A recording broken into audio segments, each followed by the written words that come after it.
अस्सलाम वालेकुम। वालेकुम अस्सलाम व रहमतुल्लाह।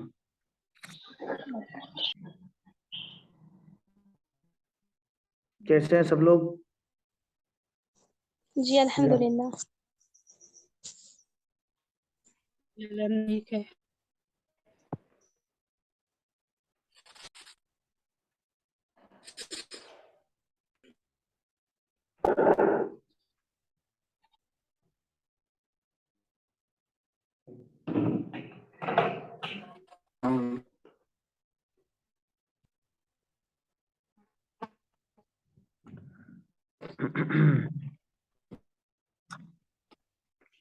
सब लोग आ गए? बिलाल, गेट बंद कर देना यार।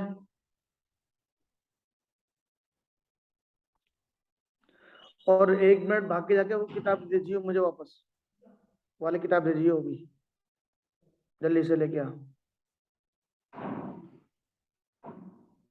जी, सब लोग आ गए? जी सब तो नहीं आए, 19 दिन है। 19 लोग ही हैं, अभी तो सब तो नहीं है। तो आज हमारा कौन सा सबक है?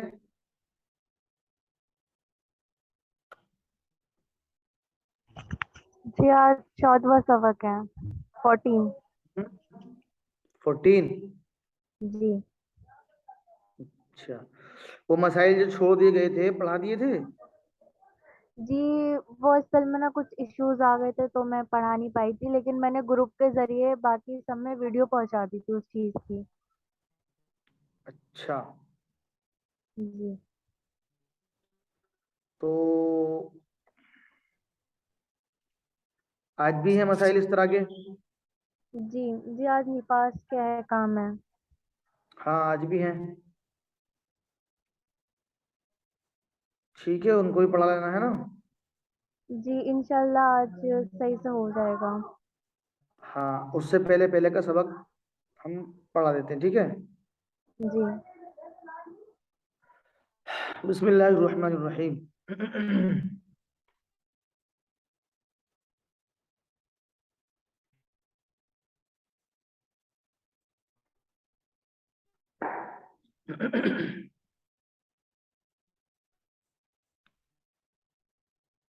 देखिए, सबसे पहली बात तो हमें ये समझना है कि अल्लाह तबारक व तआला ने तमाम अंबिया अलैहिस्सलातु वस्सलाम को हक और सच्चा बना करके भेजा है। और तमाम अंबिया अलैहिस्सलातु वस्सलाम की इज्जत और मर्तबा और मकाम हम लोगों के लिए मलहूज रखना जरूरी है।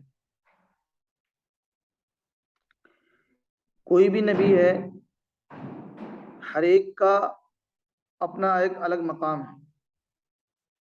हमारे दिलों के अंदर किसी एक की भी तरफ से जर्रा बराबर कोई बदगुमानी ना आए, कोई नाउजुबिल्ला हल्कापन ना आए। तमाम के तमाम नबी अफजल हैं, और सबसे ज़्यादा जो मकाम और मर्तबा और अफजलियत हासिल है वह हज़रत मोहम्मद सल्लल्लाहु अलैहि वसल्लम को हासिल है। चूँकि आप अलैहिस्सलातु वस्सलाम से पहले अंबिया अलैहिस्सलातु वस्सलाम और आए हैं, तो बहुत सारे लोगों ने उनकी शान में गुस्ताखियाँ की हैं और परेशान किया है। तो अल्लाह तबारक व तआला ने हमेशा हमेशा के लिए उनका नामो निशान मिटा दिया है। यानी ये गलती ऐसी बड़ी गलती है कि जिसकी वजह से अल्लाह तबारक व तआला ने बड़ी बड़ी ताकतवर कौमों को नेस्तो नाबूद फरमा दिया, और आज उनका कोई नाम लेने वाला भी मौजूद नहीं। ये अंबिया अलैहिमुस्सलातु वस्सलाम की तौहीन का नतीजा है। तो इसलिए अगर कोई इंसान किसी नबी के बारे में कोई गुस्ताखी करता है या कोई उनको तकलीफ पहुंचाने की कोशिश करता है या ये कि कोई उनकी तौहीन करता है, तो अल्लाह तबारक व तआला का उससे मुआवजा होगा, अल्लाह तबारक व तआला उसकी पकड़ फरमाए। इसी तरह ये मुझे इसी तरह आज के सबक में एक सूरत है 30वें पारे में, सूरतुल लहब, तब्बत यदा अबी लहब। ये जो सूरत है, इस सूरत का जो शान नुज़ूल है, पहले भी बताया था कि कुरान करीम में बहुत सारी आयत, बहुत सारी सूरतों के शान नुज़ूल है कि किस मकाम और किस वजह से ये नाजिल की गई। तो सूरतुल लहब जो है, इसका शान नुज़ूल ये है कि एक मर्तबा हज़रत मोहम्मद सल्लल्लाहु अलैहि वसल्लम ने लोगों को जमा किया और खुद एक पहाड़ी पर खड़े होकर इरशाद फरमाया कि लोगों, अगर मैं तुमसे ये कहूं कि इस पहाड़ के पीछे एक लश्कर है जो अन करीब तुम पर हमला करने वाला है, तो क्या मेरी बात को सच मानोगे? तमाम के तमाम ने बैक ज़बा होकर कहा कि ए मोहम्मद, हम आपकी बात को सच मानेंगे। तो आप अलैहिस्सलातु वस्सलाम को तो एक जायजा लेना था कि जब मैं इनसे इस बात को कहूं और उसके बाद में जब ये मुझे जवाब देंगे, मुझ पर भरोसा करके, मुझे अमीन समझकर, मुझे सादिक समझकर अगर ये जवाब अच्छा देंगे, तो फिर मैं इनके सामने कल मैं तौहीद पेश करूंगा। तो ऐसा ही हुआ। आप अलैहिस्सलातु वस्सलाम ने उनका जायजा लिया और तमाम ने बैक वक्त एक ज़बा होकर कहा कि मोहम्मद, हम आपकी बात को सच मानेंगे। अगर आप ये कहते हैं कि इस पहाड़ के पीछे कोई एक लश्कर है जो तुम पर अनकरीब हमला करने वाला है, तो हम सच मान लेंगे। क्योंकि आप अलैहिस्सलातु वस्सलाम को लोग सादिक, अमानतदार, सच्चा कहते थे, बल्कि आप अलैहिस्सलातु वस्सलाम के पास अपने मुकदमे, अपने फैसले कराने आया करते थे। तो जब आप अलैहिस्सलातु वस्सलाम ने उनके जज्बों को देखा और अपनी बात पर भरोसा देखा कि मेरी बात पर यकीन करने वाले लोग हैं, तो आप अलैहिस्सलातु वस्सलाम ने कलमे तौहीद पेश कर दिया। फरमाया, या अय्युहन्नास क़ूलू ला इलाहा इल्लल्लाह तुफ्लिहून, के लोगो, कलमा पढ़ लो, कामयाब हो जाओगे। बस इतना कहना था। कुफार में खलबली मच गई। एक जैसे उनके ऊपर कोई आसमान टूट गया हो, कोई आफत आ चुकी हो, कोई परेशान हो गए, हैरान हो गए और हक बात को कबूल न कर सके।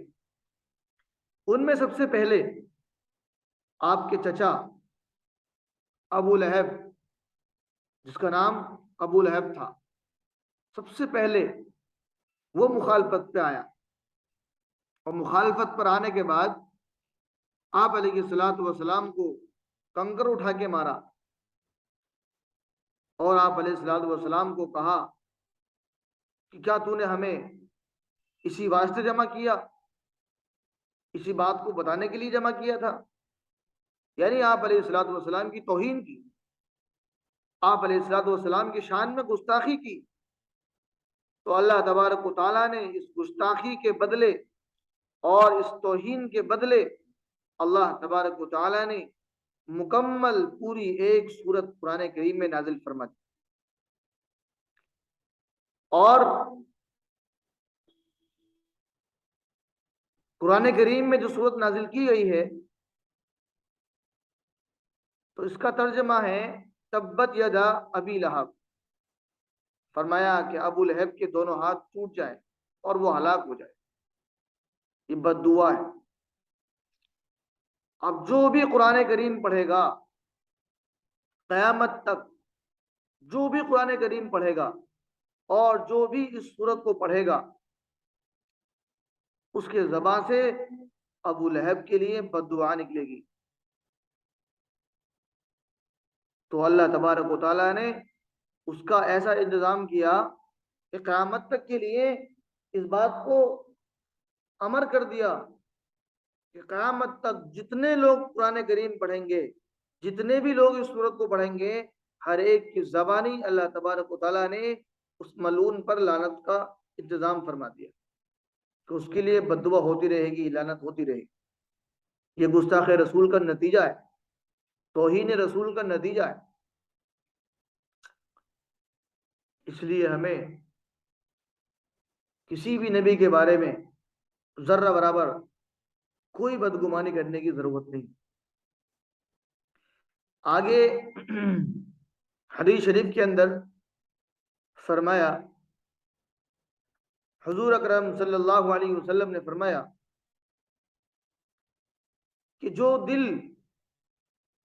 या जिस दिल में कुरान करीम का कोई भी हिस्सा मौजूद ना हो, कोई हिस्सा कुरान करीम का महफूज ना हो, वो दिल वीरान घर की तरह है।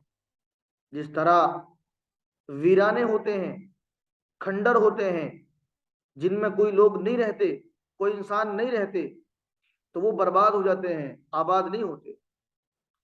उनके अंदर शयातीन, जिन्नात, कीड़े मकोड़े, जानवर, हशरातुल अर्ज, सारी चीजें पैदा हो जाती हैं। धूल मिट्टी, ये तमाम चीजें पैदा हो जाती हैं।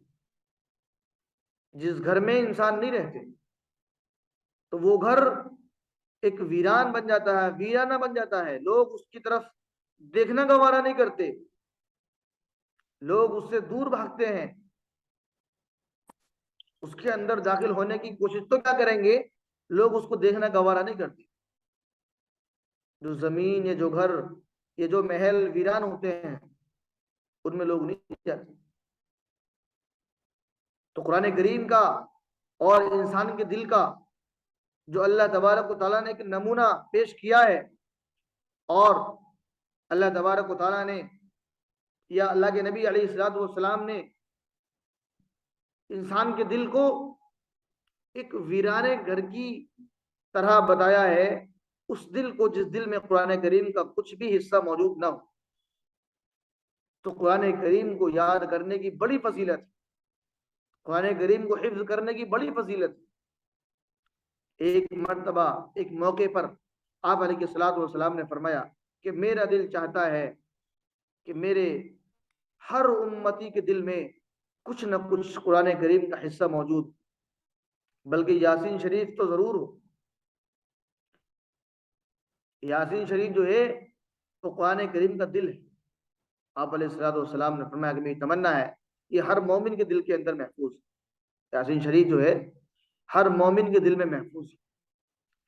तो हम कुरान करीम का कुछ ना कुछ हिस्सा अपने सीनों के अंदर महफूज रखें, अपने सीनों में महफूज करें, ताकि हमारे दिल वीराने न बने, हमारे दिल मुनव्वर रहें, हमारे दिल नूरानी बनकर रहें। जब हमारा दिल मुनव्वर होगा, हमारा दिल नूरानी होगा, तो हक बात हमारे दिल पर असर करेगी और दिल में जमेगी। अल्लाह तबारक व तआला हमारे दिल के मुनव्वर होने की वजह से नेक अमाल की तौफीक देंगे। और जब दिल पर स्याही छा जाती है, अंधेरा छा जाता है, वीरान हो जाता है, तो कानों में तो आवाज जाती है लेकिन दिल तक आवाज नहीं पहुंचती। इसलिए हम कुरान करीम को कसरत से पढ़ें, कुरान करीम की तिलावत कसरत से करें, ताकि कुरान करीम का कुछ हिस्सा हमारे सीनों के अंदर महफूज हो जाए। और जो पूरे कुरान करीम पर मेहनत करे और पूरे कुरान को हिफ्ज करना चाहता हो, तो अल्लाह तबारक व तआला उसके लिए कुरान को हिफ्ज करना आसान बना देता है, क्योंकि खुद कुरान करीम का मौजिज़ा है। अल्लाह तबारक व तआला ने फरमाया, वलक़द यस्सरनल कुरआन लिज़्ज़िक्रि फहल मिन मुद्दकिर, कि हमने कुरान करीम को आसान बना दिया, पढ़ने वालों के लिए, गौर करने वालों के लिए इसको आसान बना दिया। हम देखते हैं कि एक 8 साल का बच्चा है, एक 6 साल का बच्चा है, 5 साल का बच्चा है, वो कुरान का हाफिज है। इतनी मोटी किताब कि 6666 मुकम्मल आयतें एक सीने के अंदर महफूज किए हुए है। हम कोई छोटी से छोटी किताब दुनिया की उसको हिफ्ज नहीं कर सकते। अगर बाय द वे अगर हिफ्ज हो भी गई तो उसको याद नहीं कर सकते, महफूज उसको नहीं रख सकते। लेकिन कुरान करीम का खुला मौजूदा है, जब कुरान करीम बच्चा बच्चा हिफ्ज याद कर लेता है तो वो कुरान करीम सीनों में महफूज रहता है। तो इसलिए हमें कुरान करीम को महफूज करने की कोशिश करते रहना चाहिए। और हदीस शरीफ के अंदर बड़े कुरान करीम को महफूज करने के फजाइल आए हैं।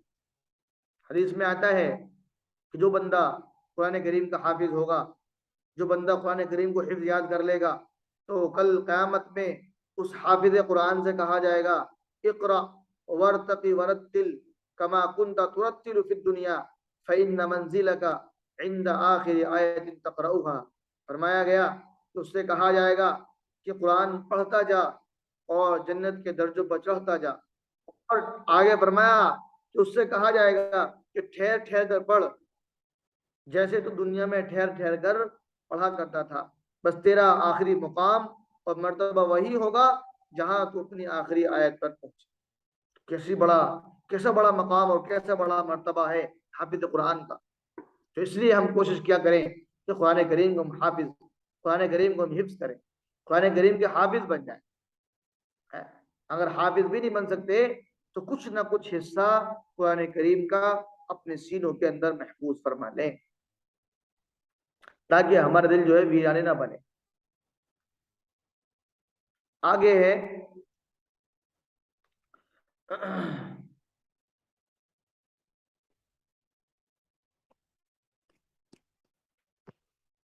अल्लाह अकबर।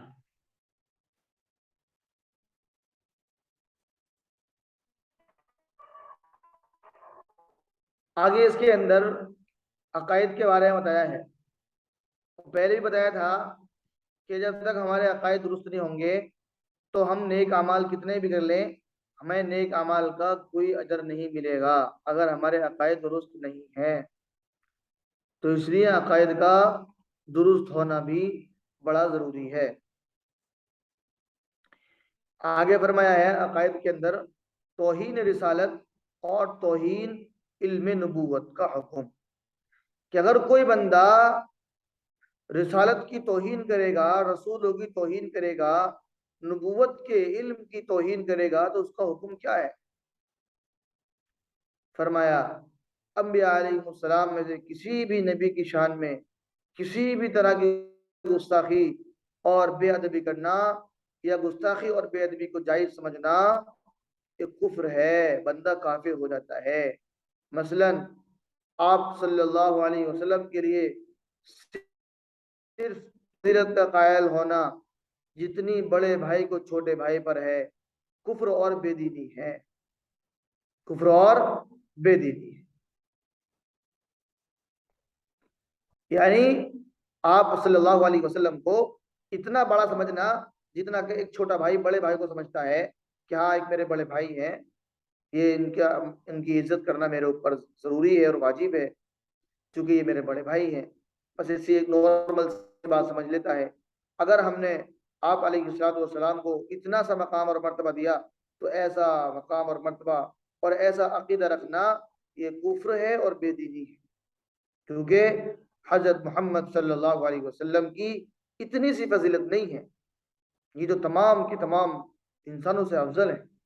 तमाम अंबियाओं के सरदार, तमाम रसूलों के सरदार, तमाम इंसानों से अफजल हजरत मोहम्मद सल्लल्लाहु अलैहि वसल्लम है। ये हमारा अकीदा होना चाहिए, सबसे अफजल है। और तौहीन इल्म नबूवत, इस बात का कायल होना कि फला शख्स का इल्म हुजूर सल्लल्लाहु अलैहि वसल्लम के इल्म से ज़्यादा है, या उलूम नबूवत यानी इल्म दीन को बाकी उलूम व फ़नून के मुकाबले घटिया समझना, या उलमा दीन की बिवजही इल्म इल्म दीन तहकीर करना कुफ्र है। यानी जो नबूवत का इल्म है, यानी जो नबियों को इल्म दिया गया था, जिन चीज़ों का नबियों को इल्म दिया गया था, तो उसी जैसा किसी और बंदे के बारे में अकीदा रखना कि जिस तरह नबियों को इल्म था उससे ज्यादा इल्म इस फुला बंदे को है या फुला शख्स को है, तो ऐसा अकीदा रखना भी कुफ्र है, क्योंकि इससे नबियों के इल्म की तौहीन साबित होती है। कि जैसे नबी को इल्म था, ऐसे ही इस आदमी को इल्म है, तो फिर उसमें नबी में क्या फर्क रहा? कोई फर्क नहीं रहा। तो इसलिए नबूवत का इल्म भी सबसे आला इल्म, और नबियों की फजीलत भी तमाम इंसानों से अफजल होती है। इसलिए हमारा अकीदा होना चाहिए।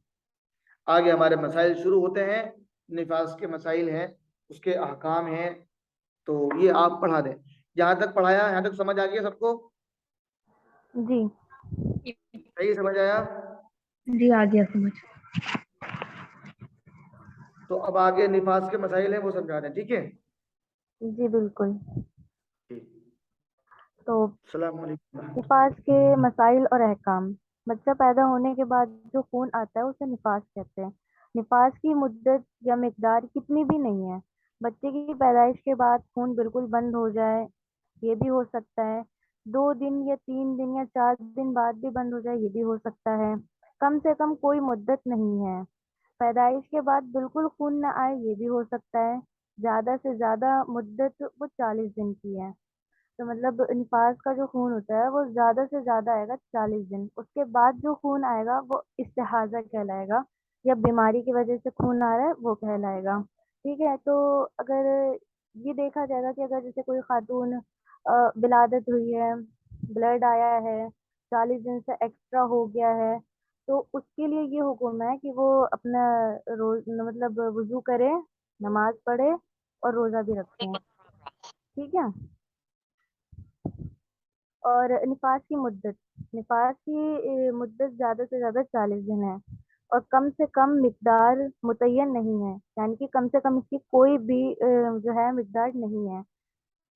अगर एक आधा घंटे आकर भी बंद हो जाता है तो भी ये निफास ही कहलाएगा। जैसे कि विलादत हुई, 1 घंटे 2 घंटे आया बंद हो गया, तो ये भी निफास ही कहलाएगा। अगर बच्चा पैदा होने के बाद बिल्कुल खून नहीं आया, मतलब बिल्कुल भी नहीं आया, तो इस सूरत में भी गुस्ल वाजिब होगा। मतलब जो औरत होगी उसके ऊपर इस सूरत में भी गुस्ल वाजिब हो जाएगा। अब मुद्दत निफास से ज्यादा खून, यानी मतलब जितनी मुद्दत तय है निफास की उससे ज्यादा अगर खून आ जाए तो क्या हुक्म है। अगर खून 40 दिन से बढ़ गया तो ऐसी सूरत में 40 दिन निफास के हैं। जैसे कि एक खातून है, विलादत हुई, 40 दिन खून आया, 40 दिन मुद्दत है ब्लड की आने की। लेकिन अगर उससे ज्यादा हो गया, 45 दिन 50 दिन हो गया, तो 40 दिन ही काउंट करे जाएंगे खून के। निफास के 40 दिन ही काउंट करे जाएंगे, उससे ज्यादा जो होगा वो इस्तिहाजा कहलाएगा फौरन। और जितना ज्यादा आया वो इस्तिहाजा कहलाएगा। फौरन नहा धोकर नमाज पढ़े, इसमें ये हुक्म है कि 40 दिन अलग कर दिए। सपोज दैट एक खातून को विलादत के बाद 45 दिन ब्लड आया, ठीक है, तो उसमें 40 दिन हमने निकाल दिए उसके निफास के, और 5 दिन निकल गए इस्तिहाजा के। तो जो 5 दिन की जो नमाज कज़ा हुई है उसमें हम मतलब गुस्ल करेंगे, गुस्ल करके नमाज रोजा और उस उन 5 दिन की नमाजों की कज़ा देंगे। ठीक है।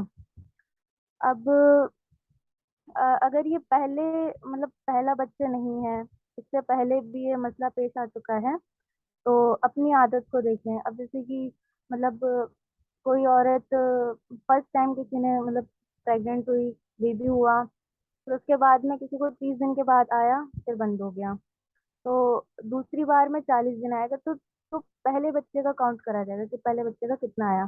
ठीक है, अगर पहले बच्चे का 30 दिन आया, दूसरे का 40 दिन आया, तो दूसरे का 30 ही दिन माना जाएगा जितना पहले का आया। जैसे कि पहले बच्चे की पैदाइश में 20 दिन खून आया, दूसरे बच्चे की पैदाइश में 30 दिन, 40 दिन से भी पार हो गए। अगर अगर लगातार 40 दिन पार हो जाएं, तो पहले बच्चे की पैदाइश में जो 20 दिन थे, तो दूसरे बच्चे की पैदाइश में भी 20 दिन निफास के माने जाएंगे। और 20 दिन के बाद जितना भी होगा वो इस्तिहाजा कहलाएगा।